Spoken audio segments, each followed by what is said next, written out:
All right. So let's see, a few little pieces of information. First off, as you hopefully all saw in our email, we are excited to be going to the Guatemala Highlands and connecting with the Highland Support Project and Alma. It is the Asociación de Mujeres Altiplano. See? Close. Yeah. And we are excited to have both Lupe and Ben with us to talk more about the organizations and the trip, and also to give people the chance to ask questions. So you have kind of all the hard facts in your email of when we're going at the end of June, on June 23rd through July 1st. And lots of links, and I encourage you to watch the videos that I linked in there too to learn more. But I don't have too much to say except for that I want to pass the microphone and hear from Lupe and Ben. And you guys can give a little bit of an overview. People have had access to your website and kind of an overview, but it's always great to hear it from people directly. Well, thank you for the opportunity. I frequently have to explain that the Highland Support Project, we are not a Scottish folk dance team. The Highlands is referring to a context in the Americas. We like to use the analogy of potatoes. So with potatoes, you can make mashed potatoes, French fries, hash browns. A potato is a potato. A recipe produces a predictable result. In economics and social sciences, we call this a structure, a social structure. So the Highlands represents a social structure in the Americas in which indigenous populations have been marginalized, the Highland regions. So Bolivia, Peru, Ecuador, Guatemala, Arizona, Montana. You have indigenous communities that generation after generation produce similar indicators, quality of life indexes, like low infant birth rate, high infant mortality, high maternal mortality, suicide rates,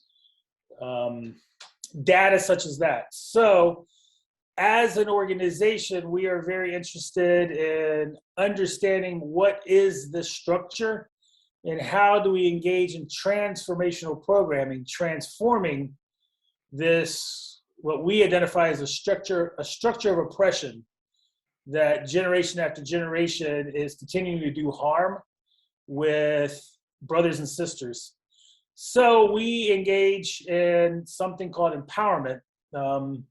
My father was a Methodist minister, and my mom was much of a civil rights activist, community organizer. And so there's the Highlander Institute in Appalachia.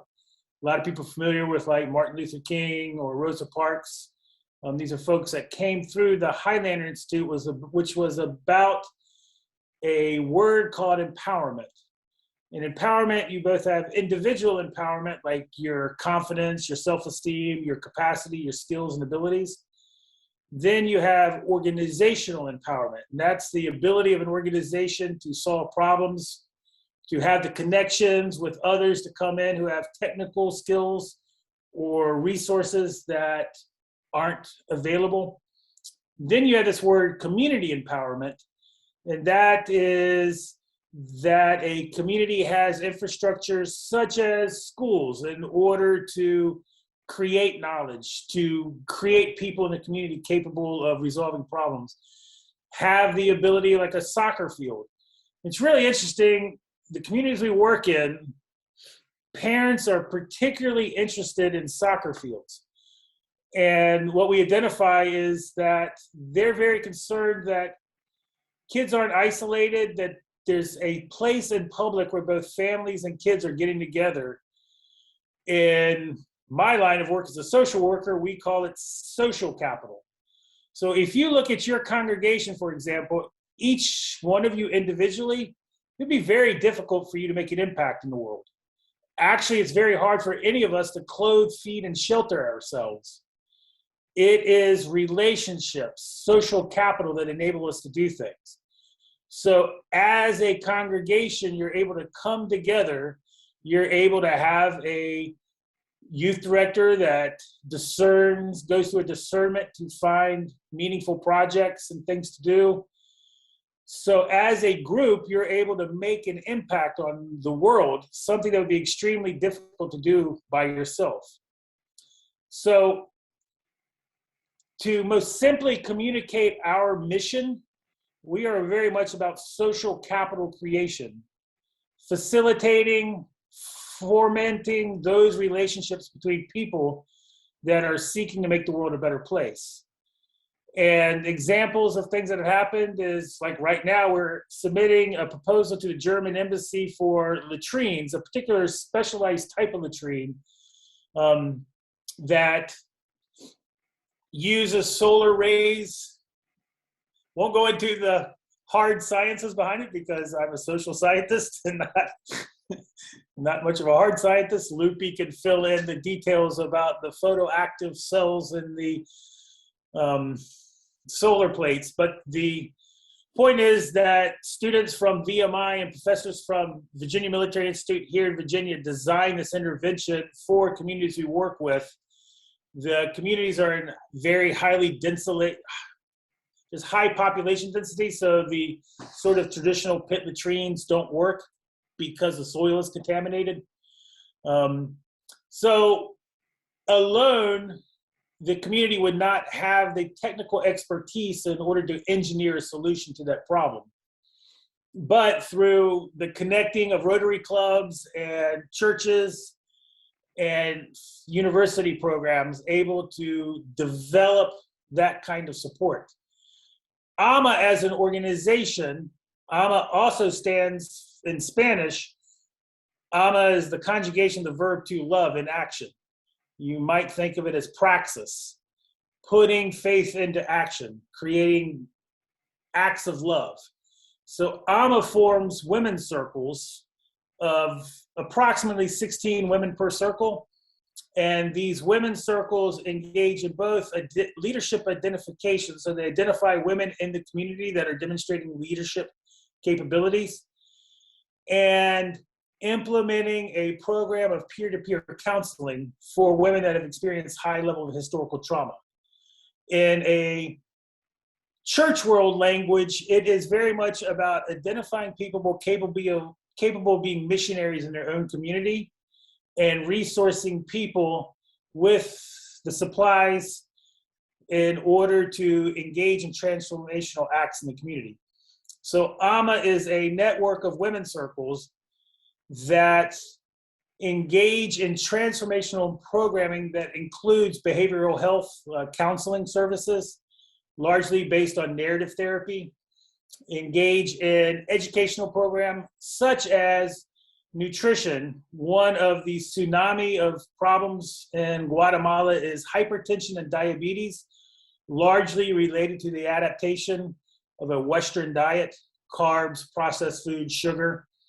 And women don't have any kind of health, nutrition, physiological education. So on our website, there's pictures of a community facilitator showing how much sugar is in a bottle of Coke, and then talking about the impact of sugar on your body.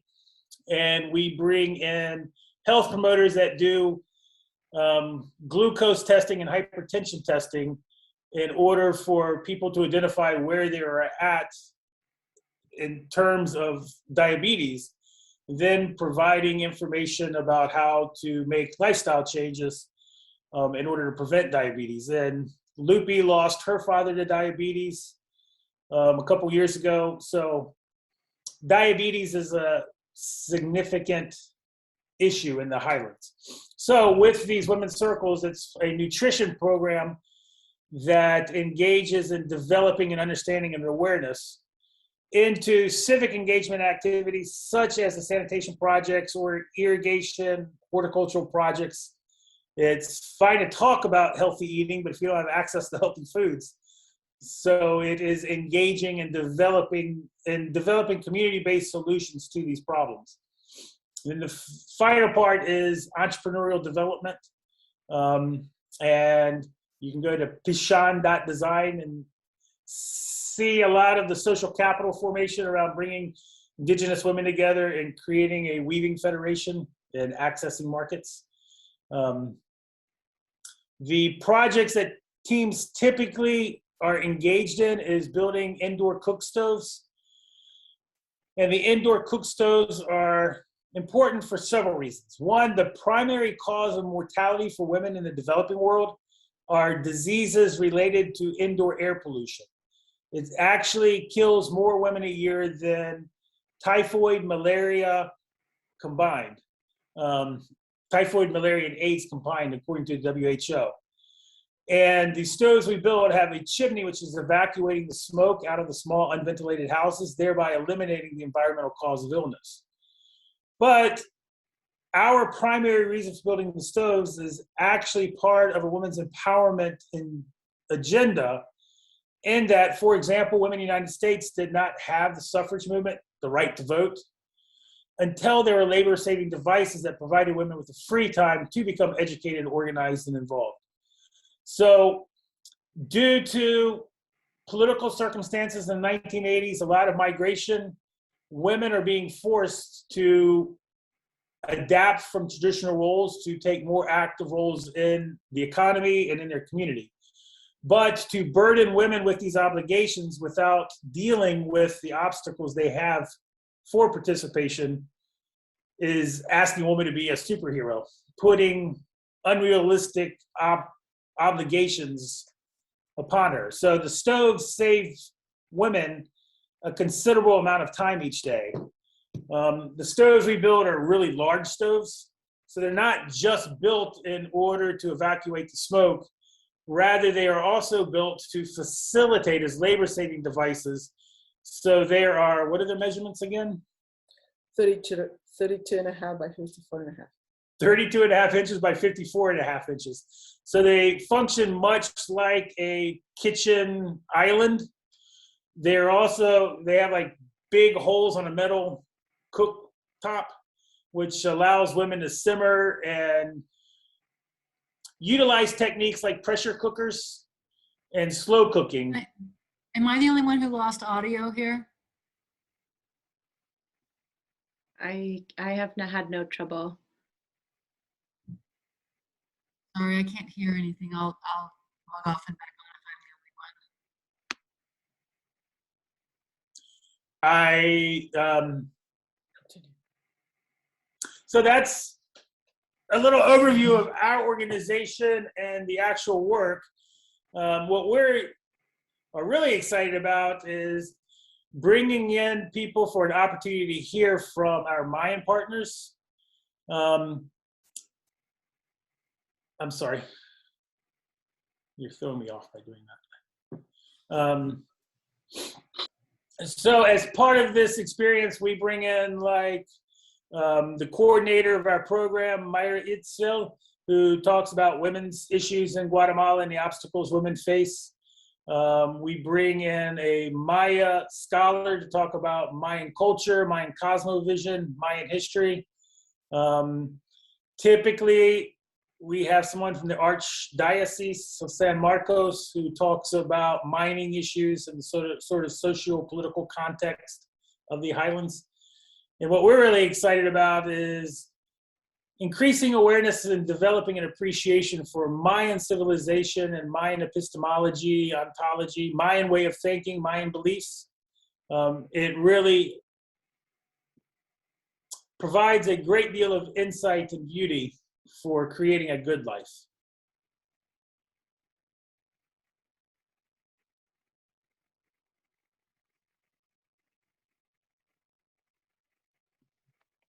Thank you.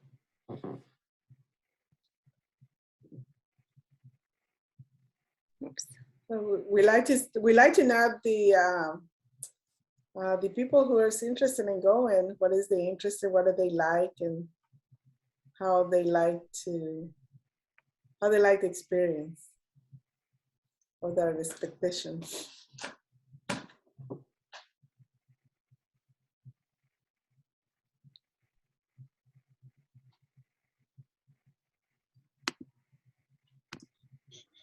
son's feeling shy, but everything you just said was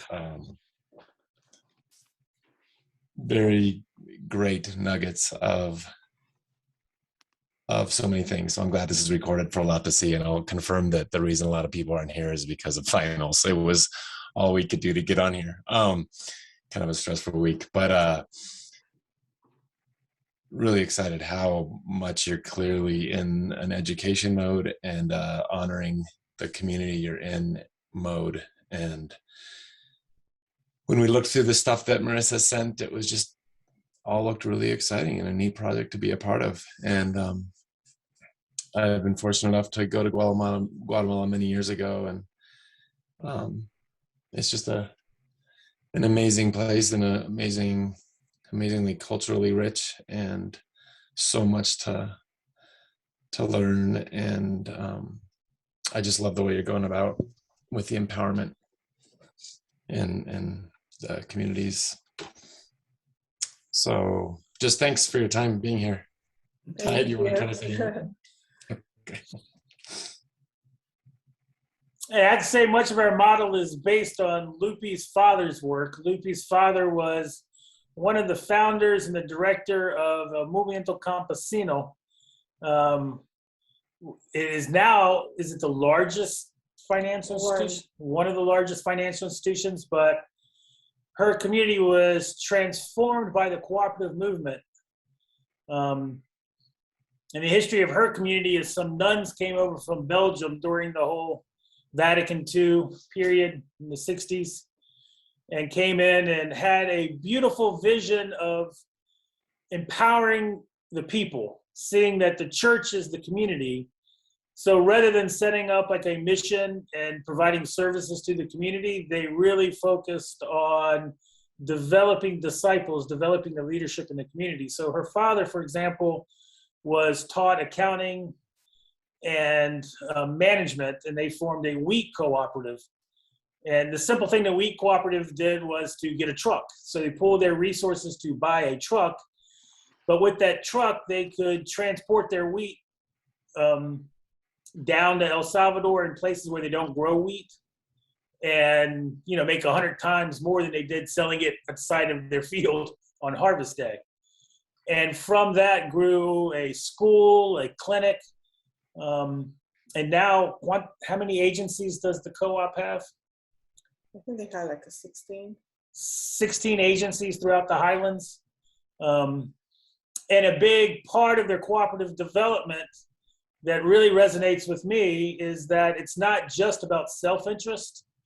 It is very much about the importance of community and quality of life for everyone, and that we're all in this together, and we need to build healthy communities that goes beyond just making money and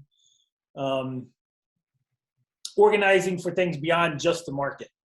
That obviously we all need to eat, and the market is part and work is part of our lives, but a lot of people use the word integral development. So to me, it's kind of funny is her father never said anything to me like strongly, like don't, never lecture me except for one thing, which was he said, don't ever give anything away in the communities. Work with the communities and empower the communities, but don't develop dependency or meet your needs by giving away stuff.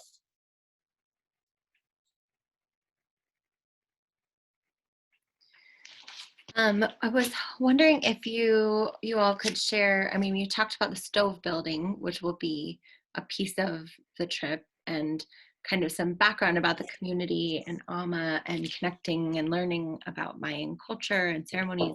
Could you share a little bit about some of the things that you mentioned on our call around like possibly connecting with coffee cooperative or the Mayan ceremony? Yeah, I'll go through the itinerary. So typically teams arrive. I think I didn't share that with them yet, so I think that would be exciting for people to hear. Typical trip is arriving in Guatemala City, and then we make a beeline straight to Atitlan. Atitlan is a gorgeous mountain lake. Urban legend is that it's the largest lake at that elevation anywhere in the world, but it's real purty, as we say in Virginia. So the first night we stay in a kind of beach town. It's on a lake, but just think like beach resort on Lake Atitlan. Then the next day we take a boat ride across the lake, because who doesn't like riding on a boat, over to a coffee plantation, a coffee co-op. It's an indigenous coffee co-op that grows organic coffee. And there we learn in part about the phenomena of agro-export economy and how in Guatemala, very few families own all the land to grow things like sugar, coffee, bananas, African palm, for export to the United States, leaving indigenous people with very little land. So we learn about the history of coffee, then see a indigenous coffee co-op, learn about the cooperative movement, what a cooperative actually is, how they work, and their co-op is certified organic. So lots of people enjoy learning about what it takes to grow organic coffee and learning about the tricks and trades of producing coffee. And their coffee is gourmet. It's sold in Japan, Netherlands, Alaska. So it's really good coffee as well. Then we go to Quetzaltenango to install in a housing site. Typically that night we will have a Mayan ceremony with a Mayan priest.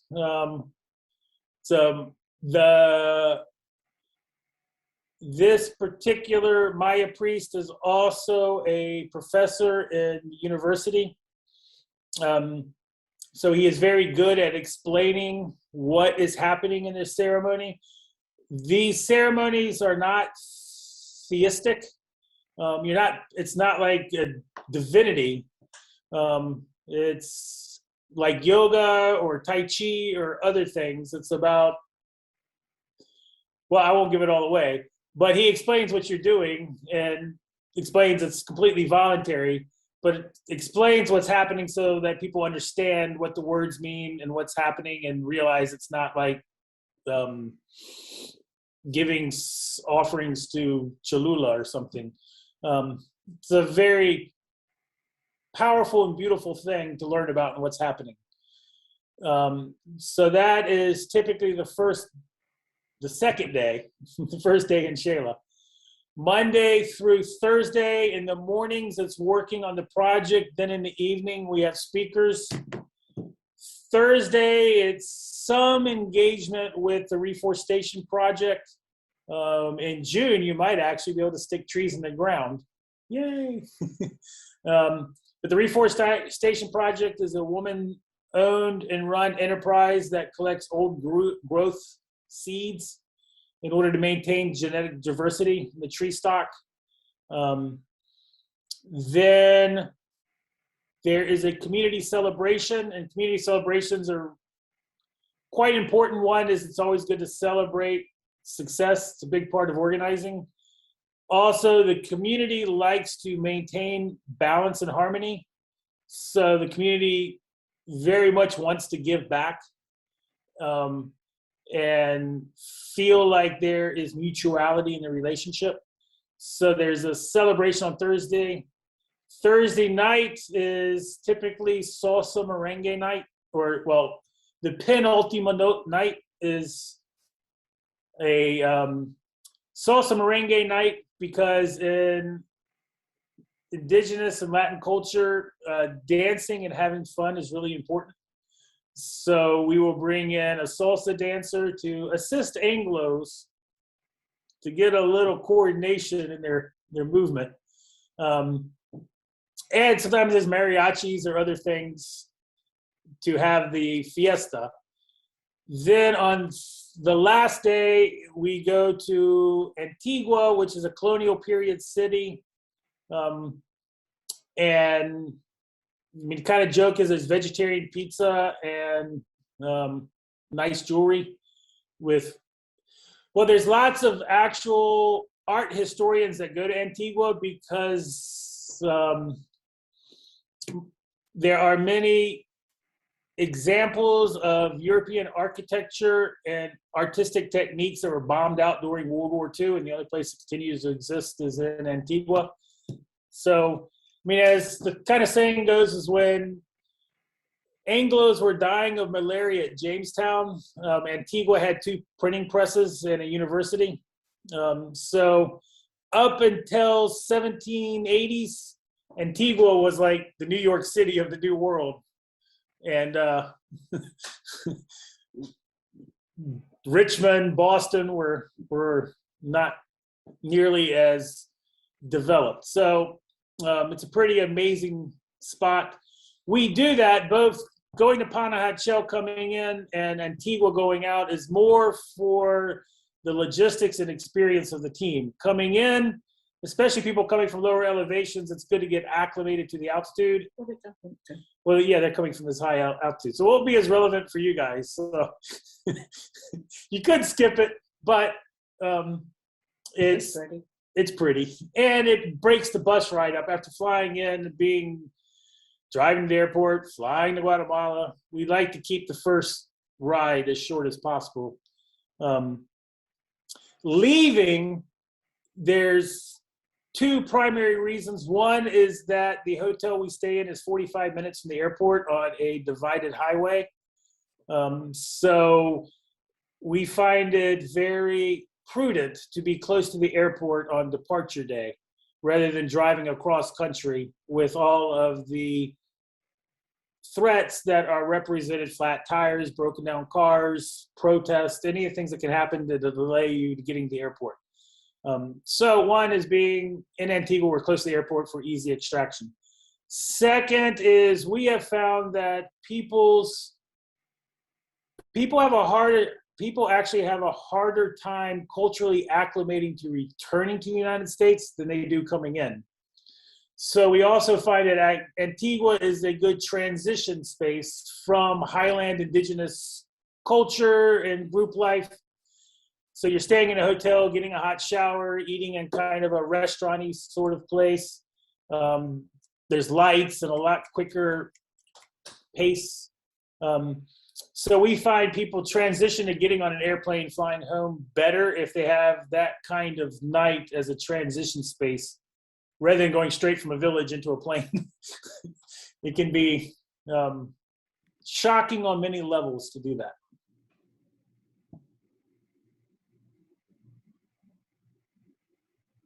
Sounds really wonderful. I appreciate all of your thought on this. I'm Galen, and I'm a prospective member of the adults going. Wondered, could you speak a little bit to safety kinds of things? Of course, the primary thing is only eat what we provide. All of the people providing food are thoroughly trained in food prep and sanitation. Probably the biggest threat to happiness and wellness is not respecting our instructions about only eat what we provide you. We also have bottled water, big tanks of filtered water throughout the trip. We had the vans that we are driving are mechanically sound, authorized for tourism, and the drivers are all registered and licensed and bonded drivers. Additionally, we typically know the drivers, and like after 30 years and being from the country, we have very intimate relationships with the drivers. So there's not like random people contracted to drive folks. The vehicles also have a security, GPS monitoring, satellite security, and we have a contract with Golan Security. Golan security there's a whole lot of Israeli investment in Guatemala. So if you know anything about the Mossad, most of Golan is like Mossad folks that do security in Guatemala. Each of the vehicles, we have a support vehicle going along. The driver has been a fireman, works at the fire department, so knows the security apparatus of Guatemala. The police does a security check for the roads we're taking. We also, I provided all of the roads as a satellite mapping of the roads we take. All the roads we take, youth groups on our inside of what's called the Golden Triangle of Tourism in Guatemala. Now, when you read the State Department information for Guatemala, it's important to realize that that's a national scale. And it is somewhat like if you were to read the United States and look at crime statistics for South Central Los Angeles, and then compare that with a mountain town in Arizona. So in Guatemala, you've got different worlds featured by elevation. So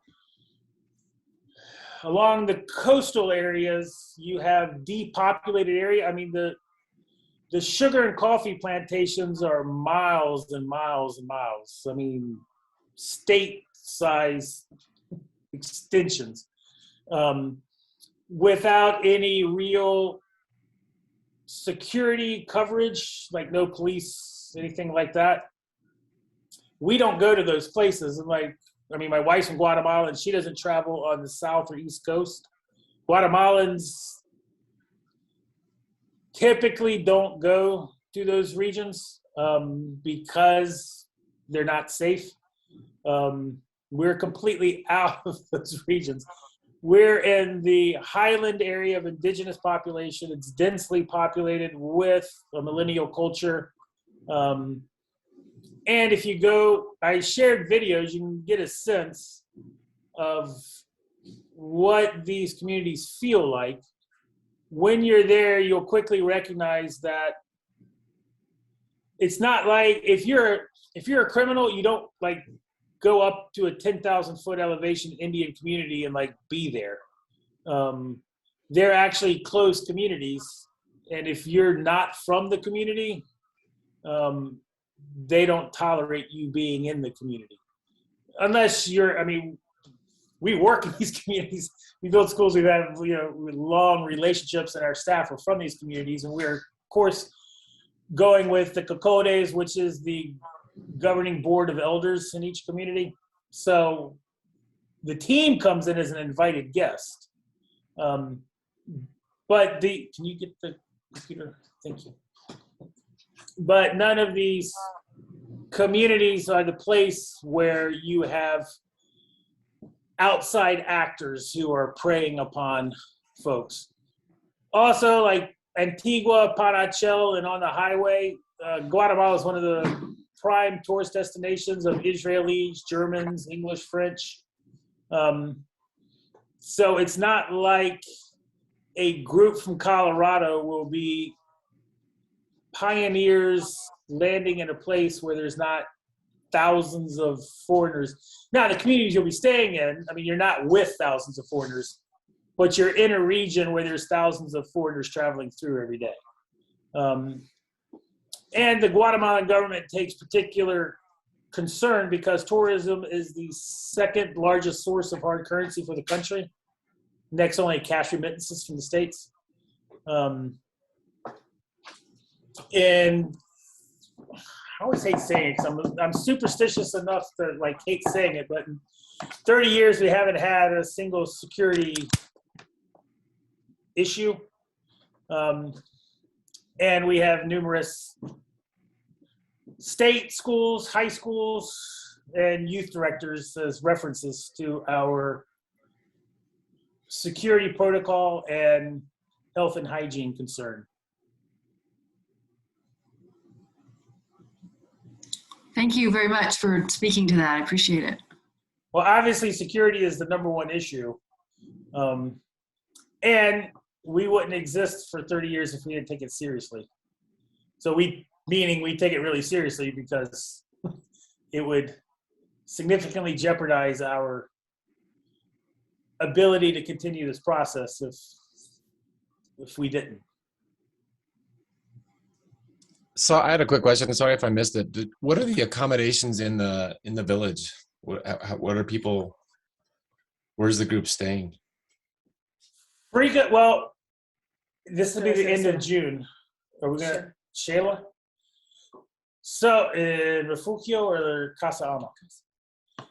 So in Quetzaltenango, it will be staying in a colonial period house in the colonial section of the city. It's how many square feet do you think it is? I don't know. 2,000? Like a 2,000 square feet colonial house. Typically, it's being purposed for use as dormitories for girls who are going to study in Quetzaltenango. But when your team is there, it's used to house teams. So basically, there is different rooms, and we can accommodate couples if it's needed, or families if the whole family wants to stay together. If they are like a, mother and daughter, or mother, father, and kids, we can accommodate them in the same room if they like to, or. But typically it's just like, men in one area and girls in another area. And in Shela, we had to share bathrooms and showers. So there's that also is going to be, but there are no bathrooms in the rooms. Mm-hmm. But we don't also know, that's if the team is smaller than 14. Mm-hmm. Teams over 14, then be in a refugio. Yes, if there's, well, depends on the accommodations, but yeah, we're trying to stay in Shela, in the city. Depends how the accommodations are, but if we need to move to different area, we do. Gotcha. That gives you an idea. I was just curious. So it sounds like you're going to be staying in Shela and then transporting to the community each day. Yeah. Yes. Thanks.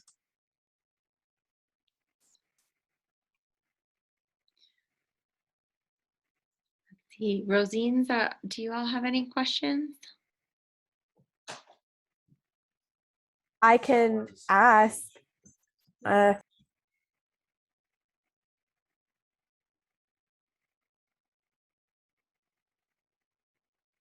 Nope, I think we're good over here. The house is pretty loud, so I can't keep the mic on for too long. That's fine. Yes, so I think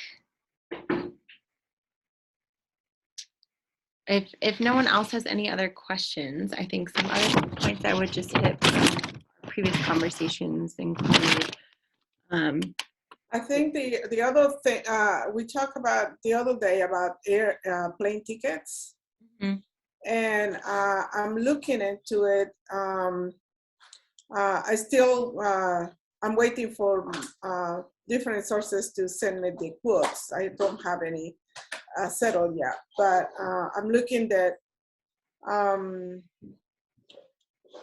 even red-eye itineraries to flying itineraries are like they're looking into overnight. Mm-hmm. Leaving Denver around 11 and arriving next day in Guatemala, like 11 at night. But I still need to figure it out, different companies, and see what do they have. And now that the travel agencies also are, more people are traveling, so there's going to be a little bit more of the different travel agencies trying to, buy more tickets and then resell them There's gonna be some kind of Everything's crazy right now. so but I have some contacts and see if we can get a good itinerary from Continental. I think is a good one. Okay. The other thing is Denver has 2 airports. Really just Denver International would be the one. Denver International. Mm-hmm. Okay. Yeah. Okay. Yeah. So We I have assume it was Denver. they're very small, so Okay. it's DIA is the Okay. mm-hmm. Yeah. Okay. Yeah. So I keep you informed about that. Yeah, certainly. Yeah, to see which ones are the best Mm-hmm. For flying. Yeah. I don't know if you want to say anything about contingency plans or. Yeah, I think so. Good things to know as we are living in a pandemic is just on our end, we'll be asking all participants to be vaccinated before we go. They do have a great plan in the event that someone were to test positive before trying to come back. And so we have backup accommodations for the case that happens.